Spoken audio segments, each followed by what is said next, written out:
House property की पहली video में जिसका पार्ट फर्स्ट था उसमें हमने देखा था कि कैलकुलेशन ऑफ जीएपी, ठीक है, ग्रॉस एनुअल वैल्यू आपने निकालनी सीखी थी, टैक्स को कैसे ट्रीट करते हैं ये सीखा था, और डिडक्शन यूएससी 224 में जो आपकी फर्स्ट डिडक्शन थी स्टैंडर्ड डिडक्शन, ठीक है, ये आपने यहाँ तक आपने सीखा था। आज की वीडियो में हम सीखेंगे interest on borrowing. Interest on borrowing होता क्या है, इसकी कैलकुलेशन क्या होती है, प्लस इसका ट्रीटमेंट क्या होता है। सबसे पहले देखिए इंटरेस्ट ऑन बोरोइंग का मीनिंग। देखिए कहते हैं जो भी आपने बोरोइंग की है, ठीक है, उस पर जो आप इंटरेस्ट देते हो उसके भी आप पे आपको कुछ डिडक्शन, कुछ आपको छूट मिलती है। अब हमने वो बोरोइंग कहते हैं किस लिए की होनी चाहिए आपने, कि जो आप हाउस है, ठीक है, जिस हाउस को आपने रेंट पे दिया है, ठीक है, अगर वो हाउस आपने खुद के पैसे से नहीं लिया, आपने उस हाउस के लिए किसी से लोन लिया, ठीक है, देन इस लोन पे आप क्या देते हो, इंटरेस्ट पे करोगे ना। तो कहते हैं जब आप इस पे इंटरेस्ट पे करोगे तो आपकी इनकम कहीं ना कहीं, ठीक है, डाउन हो जाएगी। तो इसके लिए तो इसलिए हम इसे माइनस करते हैं, ठीक है, लास्ट में डिडक्शन जो आपकी सेकंड डिडक्शन है, ठीक है, उसमें हम इंटरेस्ट ऑन बोरोइंग की कुछ आपको छूट देते हैं। अब देखिए इंटरेस्ट ऑन बोरोइंग की कैलकुलेशन कैसे होती है। इसकी कैलकुलेशन के लिए आपको पहले दो पीरियड या दो टाइम पता होने चाहिए। फर्स्ट है आपकी pre construction period and second होता है पोस्ट कंस्ट्रक्शन पीरियड, ठीक है। तो इन दोनों पीरियड के लिए आपको पहले तो कुछ डेट्स गिवन होंगी, ठीक है, कुछ डेट स्पेसिफाई होंगी, जैसे कि डेट ऑफ बोरोइंग कि आपने किस टाइम पे, ठीक है, अपना कैश बोरो किया था अपने हाउस को बनाने के लिए, ठीक है।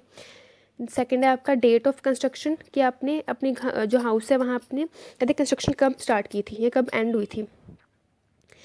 उसके बाद लास्ट है date of repayment. Date of repayment कि आपने मतलब कि जो लोन लिया था अपने हाउस को बनाने के लिए, वो लोन आपने कब रीपे किया अपनी गवर्नमेंट को, बैंक को, जिससे भी आपने लोन लिया था, ठीक है। अगर मैं यहाँ पे देखूँ तो मैंने स्टार्ट किया था 1/4/15 से, उसके बाद 30/6/17 को मेरी ये डेट ऑफ कंस्ट्रक्शन है, ठीक है, ये फर्स्ट डेट ऑफ बोरोइंग है, एंड लास्ट है डेट ऑफ रीपेमेंट।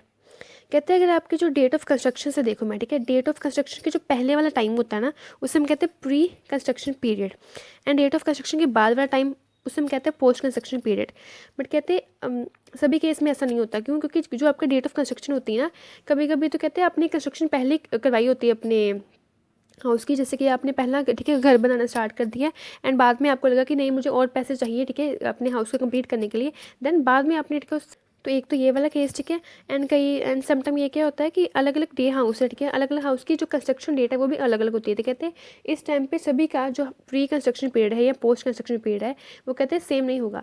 तो कहते हैं इस बेस पे अपनी जो लॉ है गवर्नमेंट है, ठीक है, उसने गवर्नमेंट ने एक डेट फिक्स की हुई है अपने दोनों पीरियड को डिसाइड करने के लिए, ठीक है। अब देखिए कहते हैं जिस डेट पे, ठीक है, आपका जो डेट ऑफ कंस्ट्रक्शन कंप्लीट हुई थी, ठीक है, डेट ऑफ कंस्ट्रक्शन के पहले वाला जो साल है, ठीक है, इसके पहले वाला जो 31 होता है, 31 जो डेट होती है, तो वहाँ से हमने कैलकुलेशन करनी है प्री की और पोस्ट की, ठीक है। अब देखिए 30/6/17 को हमारा डेट कंप्लीट हाउस कंप्लीट हुआ था, इसके पहले वाला कौन सा साल होगा, 31/3/17 ही होगा ना। तो कहते हैं आपने इस वाली डेट को नहीं देखना, आपने इस वाली डेट को देखना है जो आपको पीछे गवर्नमेंट द्वारा बताई गई है, ठीक है। कहते हैं इस डेट को अगर पीछे से मैं देखूँ तो ये क्या होगा, मेरा प्री कंस्ट्रक्शन पीरियड, ठीक है, एंड इस डेट से कहते हैं अगर मैं आगे देखूँ तो ये क्या होगा, आपका पोस्ट कंस्ट्रक्शन पीरियड। तो अगर मैं यहाँ पे नंबर ऑफ मंथ या नंबर ऑफ ईयर्स निकालूँ तो कितने होंगे, 1/4/15 से लेके, ठीक है, डेट ऑफ कंस्ट्रक्शन के पहले वाला जो 31 है आपकी डेट, वहाँ तक अपनी कैलकुलेशन करनी है। तो 1/4/15 से लेके आपका एक साल खत्म हो गया 31/3/16 को, ठीक है। उसके बाद आपका 1/4/16 से लेके 31/3/17, ठीक है, यहाँ तक मेरा खत्म हो गया। तो ये वाला टाइम क्या है आपका प्री कंस्ट्रक्शन पीरियड, कि आपके प्री कंस्ट्रक्शन पीरियड में आपके कितने साल हैं, 2 साल है। उसके बाद कहते हैं इसी डेट्स के अगर आगे देखूँ मैं अपने, तो मेरे कितना टाइम बनता है, 1/4/17 से लेके, ठीक है, आगे 31/3/18, देन 1/4/18 से 31/3/19, देन 1/4/19 से लेके 31/3/20 तक, ठीक है, जहाँ तक मेरा ये जो डेट ऑफ रीपेमेंट है ये खत्म होती है। कहते हैं ये कितने साल बन गए, ये आपके साल बन गए 3 साल, ठीक है। इट मीन्स आपका प्री कंस्ट्रक्शन का टाइम कितना है, 2 साल का, एंड पोस्ट का टाइम कितना है, 3 साल करके। ये तो आपने, ठीक है, टाइम निकाला। अब देखिए जब आपने अमाउंट निकालनी होती है ना, अमाउंट तो आप निकाल लोगे, अमाउंट निकालने के बाद मेन आपका ये होता है कि आपने टोटल अमाउंट, ये कंप्लीट अमाउंट निकल नहीं, अपने कंप्लीट अमाउंट की छूट नहीं देनी होती अपने एसएससी को, ठीक है। एसएससी कहते हैं इसका भी रूल बना हुआ है कि जो आपका प्री कंस्ट्रक्शन टाइम होगा ना उन सभी को मिला के जितना भी आपका टोटल इंटरेस्ट होगा, ठीक है, कहते हैं उस इंटरेस्ट को आपने गवर्नमेंट ने, मतलब उस इंटरेस्ट का गवर्नमेंट ने आगे कहते हैं 5 बार आपको डिडक्शन देनी है आपको यहाँ। या आप इसे ऐसे भी कह सकते हैं कि जो आपका प्री कंस्ट्रक्शन का जितना भी आपका टोटल इंटरेस्ट होगा, ठीक है, इट मीन्स यहाँ पे 2 साल का जितना भी आपका इंटरेस्ट होगा, कहते हैं उस इंटरेस्ट को गवर्नमेंट ने कहते हैं आगे अपने 5 सालों में डिवाइड करना है, ठीक है, कि आप गवर्नमेंट ने उस इंटरेस्ट को आगे आपको 5 किस्तों में, ठीक है, रिटर्न करना होता है। जितना भी आपका इंटरेस्ट बना, it means multiply 1 divide by 5, कहते हैं जितनी अमाउंट आएगी इस अमाउंट की आप छूट देंगे अपनी करंट ईयर में, ठीक है। एंड वही बात आपकी पोस्ट की, कहते पोस्ट में आपके जितने भी साल हो, आपने कौन सा साल लेना होता है, ओनली करंट ईयर, मतलब previous year, not current year, previous year, ठीक है। प्रीवियस ईयर आपने लेना होता है, प्रीवियस ईयर की जितना अमाउंट होगी आपकी इंटरेस्ट की वो आपने कैलकुलेट करनी है। इन दोनों को, ठीक है, अपने प्लस की टोटल अमाउंट, ये दोनों को प्लस करके जो आएगा ये हो गया आपकी इंटरेस्ट ऑन बोरोइंग की छूट। अब इसे समझने के लिए अब देखते हैं हम एक न्यूमेरिकल। ये देखिए न्यूमेरिकल एग्जाम्पल 24, ठीक है। यहाँ 2 हाउस है, इस समय हम देखेंगे सेकंड हाउस, ठीक है। देखिए सबसे पहले आपको जो आपका हाउस सेकंड है उसके लिए आपको क्या क्या गिवन है। एक तो आपको गिवन है FRV, ठीक है, आपको FRV गिवन है 120। नेक्स्ट आपको क्या गिवन है, एक्चुअल रेंट, इसे हम लिखते हैं साइड पे, ठीक है, लास्ट में। एक्चुअल रेंट है आपका 12,000 है पर मंथ के अकॉर्डिंग। उसके बाद आपको म्यूनसिपल वैल्यू गिवन है, ठीक है, 1,30,000 की, 1,30,000 की। एंड नेक्स्ट आपको जो होता है ST, आपका जो स्टैंडर्ड, जो आपकी स्टैंडर्ड वैल्यू है, ठीक है, ये आपकी क्या नील है। उसके बाद आपको क्या गिवन है, उसके बाद आपको टैक्स की अमाउंट गिवन है, ठीक है। ये आपको कुछ एक्सपेंस गिवन है, ये एक्सपेंस उसने खुद ने पे तो किया नहीं, ठीक है, जो उसका ऑनर है जो ये है, ठीक है, इसने तो पे किया नहीं, इट मीन्स इसे हम क्या करेंगे, इग्नोर। उसके बाद आपको क्या गिवन है, इंटरेस्ट ऑन लोन की अमाउंट गिवन है। नेक्स्ट आपको गिवन है वैकेंसी, ठीक है, वैकेंसी इस हाउस सेकंड की वैकेंसी तो बिल्कुल नहीं है, इट मीन्स यहाँ भी कुछ नहीं होगा। लास्ट में आपको गिवन है बोनाफाइड अनरिलाइज्ड रेंट, ठीक है, अनरिलाइज्ड रेंट है पहले हाउस का 0 है, सेकंड हाउस का कितना 36,000। इट मीन्स जितना भी आपका जो टोटल रेंट आएगा, ठीक है, 12,000 मल्टीप्लाई 12, 1,44,000, इसमें माइनस करूँगी मैं अनरिलाइज्ड रेंट जो कि है आपका 36,000, ठीक है। तो इसको माइनस करने पे आपका आता है 1,08,000। इट मीन्स आपका एक्चुअल रेंट, एक्चुअल जिसमें कहते हैं रेंट, वो कितना है 1,08,000। अब दोनों को कंपेयर करेंगे, आपकी बड़ी अमाउंट है 130, ठीक है। ये वाला स्टेप तो होगा, ये वाला स्टेप हम इसे स्किप कर देंगे क्योंकि यहाँ पे कोई अमाउंट तो है नहीं। तो सीधा इन दोनों को क्या करेंगे, कंपेयर करेंगे, ठीक है। 130 एंड 18 आपकी GAV जिसे हम कहते हैं, या जिसे हम कहते हैं हायर अमाउंट, वो कितनी आ गई आपकी 1,30,000, ठीक है। अब इसमें कोई वैकेंसी होगी, ठीक है, तो वो हम माइनस करेंगे, बट यहाँ पे वैकेंसी नहीं है तो हम लिख देंगे वैकेंसी नील। इट मीन्स आपकी जो GAV है वो क्या है, आपकी आ गई 1,30,000। अब GAV की बात आपको पता है हम टैक्स देते हैं, ठीक है, आपको यहाँ टैक्स गिवन है सब में, कहते हैं 10% आपने टैक्स देना है ऑफ MRV, ठीक है। जितनी भी इसकी MRV कितनी थी 1,30,000, इसका 10% आपने देना था टैक्स, तो इसका 10% कितना आएगा, आपका आएगा 13,000, ठीक है। तो मैंने माइनस की यहाँ पे।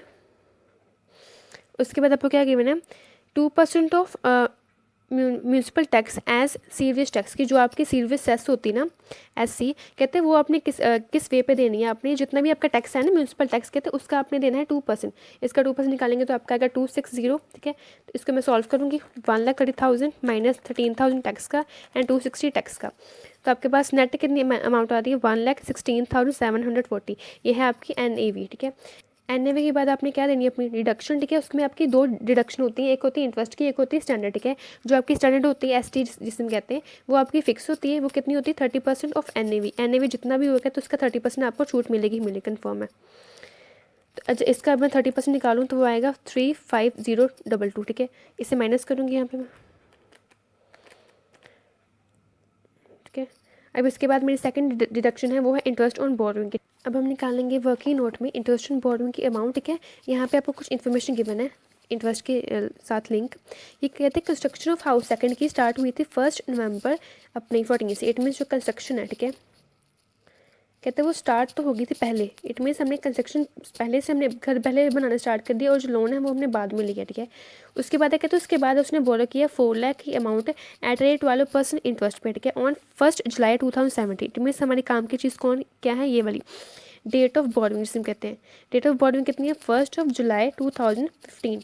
उसके बाद कहते हैं जो कंस्ट्रक्शन है वो कब कंप्लीट हुई, वो कंप्लीट हुई जिसे हम कहते हैं DOC, वो कब हुई 30 नवंबर 2017 को।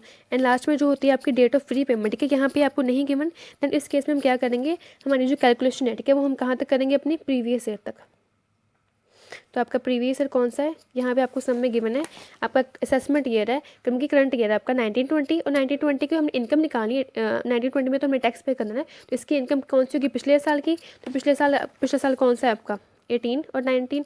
इट मीन्स अगर डेट में लिखूँ तो 31 3/19, ठीक है। अगेन कंस्ट्रक्शन, ठीक है, पहले स्टार्ट हुई थी 1 11/14 को। उसके कंस्ट्रक्शन स्टार्ट होने के बाद, ठीक है, एक या 2 साल बाद उसने अपना डेट ऑफ बोरोइंग, उसने पैसा बोरो किया, वो किया था 1 जुलाई 15 को। एंड उसके बाद कंस्ट्रक्शन कब खत्म हुई उसकी 30 11/17 को, ठीक है। डेट ऑफ रीपेमेंट नहीं गिवन थी, देन उस केस में हमने यहाँ पे प्रीवियस ईयर की डेट ले ली। तो ये जो फर्स्ट डेट है ये है हमारी किसी काम के लिए, ठीक है, क्योंकि हमने जब जिस डेट पे हमने बोरो किया तभी सब इंटरेस्ट चालू करेंगे ना, तो ये इस डेट पे आपने बोरो किया था, ठीक है। इसका बनाएंगे चार्ट 1 जुलाई 2015। यहाँ डेट ऑफ आपकी DOB जिसे हम कहते हैं DOC कंस्ट्रक्शन जब आप कंप्लीट हुआ था। एंड लास्ट में आपको लिखेंगे अपना प्रीवियस ईयर जो कि 31 3/19 है। तो देखिए मैंने आपको पहले बताया था ना कि जो आपकी डेट ऑफ कंस्ट्रक्शन होती है, ठीक है, वो वाली डेट आपने नहीं ध्यान में रखनी होती। उसके पहले वाली जो डेट होती है ना, उसके पहले वाली 31 मार्च होता है, कहते हैं वो वाली डेट को आपने लिखना होता है। तो इसके पहले आपसे कौन सी डेट आई थी 31 मार्च 2017, ठीक है। तो इस डेट को आपने इग्नोर करना, ठीक है। तो आपका नया चार्ट कैसे बनेगा, आपकी 1 जुलाई से लेके 15 तक, ठीक है, और 31 3/17 या 31 3/19। अब यहाँ से लेके यहाँ तक ये है आपका प्री कंस्ट्रक्शन, और यहाँ से यहाँ ये क्या है आपका पोस्ट कंस्ट्रक्शन। अब देखिए अब हम इसकी कैलकुलेशन अगर मंथ में करें तो 1 जुलाई से लेके आपकी कैलकुलेशन की 31 3/16 तक, ठीक है। 1 4/16 से लेके 31 3/17 तक, ये आपका एक साल आगे, ये आपके होंगे 9 मंथ, ठीक है। ये है आपका प्री कंस्ट्रक्शन पीरियड। उसके बाद आपका पोस्ट का कितना है 1 4/17 से लेके 31 3/18 तक, ठीक है। एंड 1 4/18 से लेके आपका है 31 3/19 तक, ये है आपके 2 साल, ठीक है। अब देखिए जो आपने लिया था लोन, अब हम ये तो अपनी मंथ निकालना है। अब हम निकालेंगे इंटरेस्ट की अमाउंट। अब देखिए सबसे पहले प्री कंस्ट्रक्शन, आपकी जो अमाउंट थी वो कितनी थी, अमाउंट थी ₹4 लाख, ठीक है। तो अगर मैं 4 लाख इंटरेस्ट दूँ फॉर 9 मंथ के लिए, पहले वाला 9 मंथ, तो उस पर इंटरेस्ट रेट था 12% मल्टीप्लाई 9/12, ठीक है। एंड सेकंड अगर मैं उस पर इंटरेस्ट दूँ 4 लाख पे 12% फॉर कंप्लीट ईयर के लिए 1 ईयर, ये आपका आएगा आई थिंक 48,000। 4 लाख 12%, ये आपका आ गया एक साल का 48,000। इसको अगर मैं 9 मंथ का निकालूँ तो वो आपका 36,000, ठीक है। ये आपने निकाली अलग अलग, अब इन दोनों के करेंगे प्लस, तो आपका कहते हैं टोटल जो है प्री कंस्ट्रक्शन का जो है प्री कंस्ट्रक्शन टाइम का जितना भी इंटरेस्ट है वो कितना आ रहा है 84,000, ठीक है। बट मैंने आपको पहले बताया था कि जो आपकी गवर्नमेंट उसने कुछ रूल फिक्स किए हैं, कहते हैं कि जो आपने प्री कंस्ट्रक्शन टाइम में कहते हैं उसका जो भी इंटरेस्ट है उसे प्लस करो, प्लस करने के बाद उसे कहते हैं जो 5 इंस्टॉलमेंट आपने डिवाइड करनी है, इक्वल 5 इंस्टॉलमेंट। इसको मैं डिवाइड करूँगी 5 के साथ, तो ये 16,800 कहते हैं। अब जो है आपका जो है 1920, ठीक है, जो आपका असेसमेंट ईयर कहते हैं, इस असेसमेंट ईयर में आपको एक किस्त मिलेगी कि आपको छूट मिलेगी 1600 की, 16,800 की। एंड उसके आने वाले जितने भी 5 साल हैं, जितने भी आपके टाइम है, ठीक है, वहाँ भी आपको इतने सेम अमाउंट की छूट मिलेगी, ठीक है। तो यहाँ एक ये वाला इंटरेस्ट की हमें छूट मिलेगी, तो ये हमारे काम की चीज़ है। नेक्स्ट मैं निकालती हूँ अपनी पोस्ट कंस्ट्रक्शन की इंटरेस्ट की अमाउंट। मैंने आपको पहले बताया था कि पोस्ट कंस्ट्रक्शन में चाहे आपके 2 साल हो चाहे आपके 3 साल हो, वो हमें मतलब नहीं है, हमें सिर्फ कौन सा साल का इंटरेस्ट चाहिए, हमें सिर्फ चाहिए अपने प्रीवियस ईयर का इंटरेस्ट, ठीक है। तो आपका प्रीवियस ईयर कौन सा था इस सम के अकॉर्डिंग, वो था आपका 1890, ठीक है। इट मीन्स आपका अगर मैं दूँ 4 लाख का 12% तो वो कितना आएगा 48,000, ठीक है। अब करेंगे दोनों को प्लस, ये है आपका पोस्ट का इंटरेस्ट, ये है आपका प्री का इंटरेस्ट, ठीक है। ध्यान रखना है कि जो आपने प्री का इंटरेस्ट लेना है उसका आपने 1/5 करना है, ठीक है। और जो 1/5 करने के बाद जो अमाउंट है उससे आपने, ठीक है, काउंट करना है। तो 16,800 और प्लस 48,000, ठीक है। इसमें हम लिखूँगी 16,800 प्लस 48,000, ठीक है। ये है आपका 64,800, इसे मैं माइनस कर दूँगी, ठीक है, इसमें से। तो ये है मेरी नेट इनकम, इसे हम कहते हैं इनकम फ्रॉम हाउस प्रॉपर्टी। अब देखिए ये तो आपने देखिए इंटरेस्ट की अमाउंट निकालनी सीख ली। अब इसके बाद भी कहते हैं एक पॉइंट है आपका, वो क्या पॉइंट है कि जो आपने इंटरेस्ट निकाला, ठीक है, कहते हैं उस इंटरेस्ट पे भी आपको जो मिनिमम अमाउंट है कि जो आपको एक लिमिट, आपको अगेन एक लिमिट दी गई है कि पहले कहते हैं जितना भी इंटरेस्ट है प्री का और पोस्ट का दोनों को प्लस करके, ठीक है, ये प्री और पोस्ट का दोनों को प्लस करके जितना भी इंटरेस्ट आता है उसको आपने एक जो अमाउंट है उसके साथ आपने कंपेयर करना होता है, और वो जो अमाउंट है वो फिक्स होती है गवर्नमेंट के द्वारा। वो अमाउंट कौन सी होती है और आपने कब अप्लाई करना है वो आप देखते हैं नेक्स्ट। अब देखिए सबसे पहले गवर्नमेंट ने यहाँ पे, ठीक है, दो पार्ट में डिवाइड किया हाउस को, एक है लेट आउट, एक है आपका सेल्फ ऑक्यूपाइड। कि अगर आपका जो हाउस है, ठीक है, जिसकी आप इनकम निकाल रहे हो वो आपने किराए पे दिया है, कहते हैं उस केस में कहते हैं हमने उस जो इंटरेस्ट है, इंटरेस्ट की जो अमाउंट है, कहते हैं उसके साथ हमने किसी चीज़ को कंपेयर नहीं करना। सिंपल आपने जितना भी इंटरेस्ट, ठीक है, निकाला है उतना कंप्लीट हम माइनस कर देंगे आपकी इनकम में से, ठीक है। इसलिए यहाँ पे लिखा है कि amount of deduction is equal to actual interest. यहाँ पे हमने कोई लिमिट या कोई भी आपकी जो है कंपेरिजन नहीं करना होता। बट यहाँ पे जो आपका सेकंड केस है सेल्फ ऑक्यूपाइड, यहाँ पे प्रॉब्लम होती है। क्यों? क्योंकि यहाँ पे आपको कंपैरिजन करना होता है।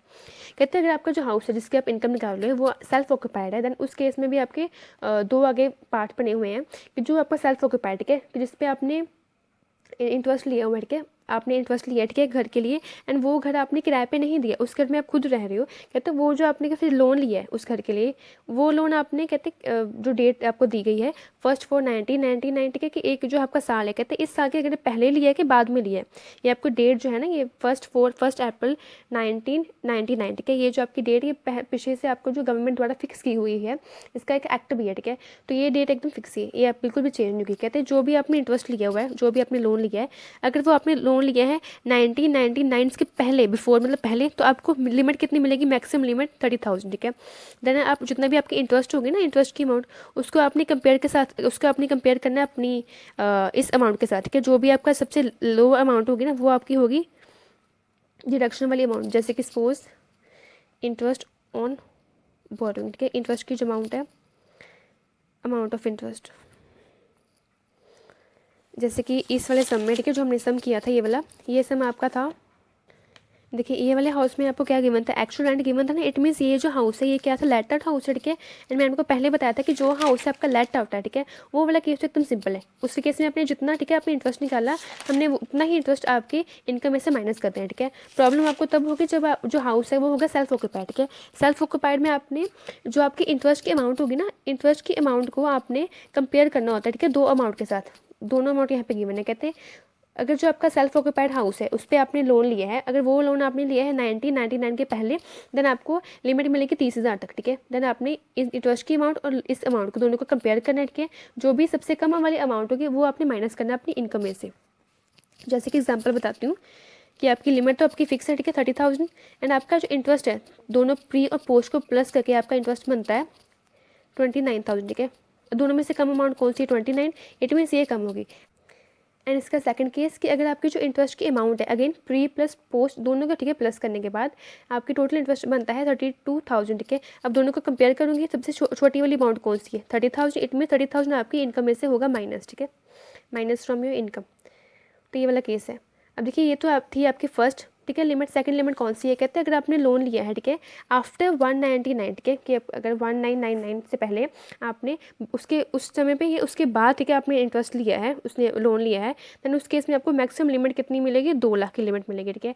बट इस केस में आपको एक कंडीशन भी फुलफिल करनी पड़ेगी। वो कौन सी कंडीशन है? कि जब जिस डेट से, ठीक है, आपने अपना इंटरेस्ट लिया है, जिस डेट से आपने अपनी लोन, ठीक है, बोरो किया है, उस डेट के बाद वाले जितने 5 साल हैं, उस 5 सालों में आपका जो हाउस है उसकी कंस्ट्रक्शन कंप्लीट होनी चाहिए। अगर आपकी कंस्ट्रक्शन कंप्लीट होगी तभी आपको ये जो लिमिट है ये आपको दी जाएगी। यहाँ लिखा गया है कि construction is completed within 5 year from the end of financial year in which the capital is borrowed, कि जहाँ से, कि जिस डेट से, ठीक है, आपने कैपिटल बोरो की है, जो भी आपने लोन, ठीक है, बोरो किया है, उसके आने वाले 5 सालों में आपका जो कंस्ट्रक्शन है वो कंप्लीट होनी चाहिए। कंप्लीट होगी तभी सरकार आपको ये जो लिमिट है ये प्रोवाइड करेगी, ठीक है। अब ये वाला केस भी देख लेते हैं। जैसे कि सपोज कि आपका, ठीक है, एक हाउस था, ठीक है, हाउस सेकंड, वो होता है सेल्फ ऑक्यूपाइड, ठीक है। सेल्फ ऑक्यूपाइड आ गया, इट मीन्स हमें जब लास्ट में, ठीक है, सब हमने सारी कैलकुलेशन कर ली, इसका जो इंटरेस्ट है वो बनता है अमाउंट रुपी 30,000, ठीक है, ये 39 ले लो, ठीक है, 39,000। एंड उसके बाद उसके इस समय आपको गिवन भी था कि आपने जो लोन लिया था वो लोन लिया है आपने 1999 से पहले, ठीक है। इट मीन्स आपकी लिमिट कितनी होगी, 2 लाख की लिमिट होगी। आपको समय गिवन है कि आपको जो कंस्ट्रक्शन है वो भी कंप्लीट है। इट मीन्स हम दोनों को कंपेयर करेंगे, ठीक है। ये जो लिमिट है आपको जो स्पेसिफाई की है गवर्नमेंट द्वारा, मैक्सिमम लिमिट, इंटरेस्ट की अमाउंट और मैक्सिमम लिमिट को कंपेयर करेंगे, ठीक है। दोनों में से जो भी कम अमाउंट आएगी उससे माइनस करेंगे अपनी इनकम में से। तो ये चीज़ बस आपने याद रखनी है। लास्ट में अगेन रिपीट कर देती हूँ कि जो लेटर होता है वो वाला केस एकदम सिंपल है। आपको प्रॉब्लम होगी सेल्फ ऑक्यूपाइड में, ठीक है। सेल्फ ऑक्यूपाइड अगर हाउस हुआ आपके सब में गिवन होगा तो कहते हैं उस केस में आपने देखना कि आप जो लोन लिया है उस केस सेल्फ ऑक्यूपाइड हाउस पे, वो अपने लोन कब लिया, 1999 के पहले कि उसके बाद में, ठीक है। अगर उसके पहले लिया है तो आपको लिमिट कितनी होगी, 30,000। इसका फॉर्मूला वही है कि अमाउंट ऑफ इंटरेस्ट और जो आपकी मैक्सिमम लिमिट है, ठीक है, दोनों में से जो भी कहते हैं आपकी कम वाली अमाउंट होगी, जो भी लेस वाली अमाउंट होगी, वो माइनस होगी आपकी इनकम में से। ये चीज़ें आपने याद रखनी, ठीक है। तो यहाँ आपको कितनी लिमिट मिलेगी, 30,000, ठीक है। सेकंड है आपका कि अगर वो आपने लोन लिया आफ्टर 199, ठीक है, देन उस केस में क्या कहते हैं आपकी लिमिट कितनी होगी, 2 लाख की लिमिट होगी। बट आपको एक चीज़ ध्यान में रखनी है, ये कंडीशन, वो कंडीशन कौन सी है कि जब आपने लिया है अपना लोन, उस लोन के आने वाले 5 सालों में, ठीक है, उस लोन के आगे जितने 5 साल है, उन 5 सालों में आपके जो कंस्ट्रक्शन है हाउस की वो कंप्लीट होनी चाहिए। अगर कंप्लीट है तभी आपको ये 2 लाख की अमाउंट, ये 2 जैसे हम कहते हैं 2 लाख की लिमिट मिलेगी, ठीक है। बाकी मेन फॉर्मूला तो आपका यही है, ठीक है, कि मैक्सिमम जो आपकी अमाउंट ऑफ इंटरेस्ट उसके साथ हम कंपेयर करेंगे, मैक्सिमम लिमिट कंपेयर करेंगे, ठीक है। वैसे तो आपको समय मोस्टली ये लेटर वाला हाउस ही, लेटर वाला, ठीक है, क्वेश्चन ही आता है, बट अगेन आपको ये भी पता होना चाहिए।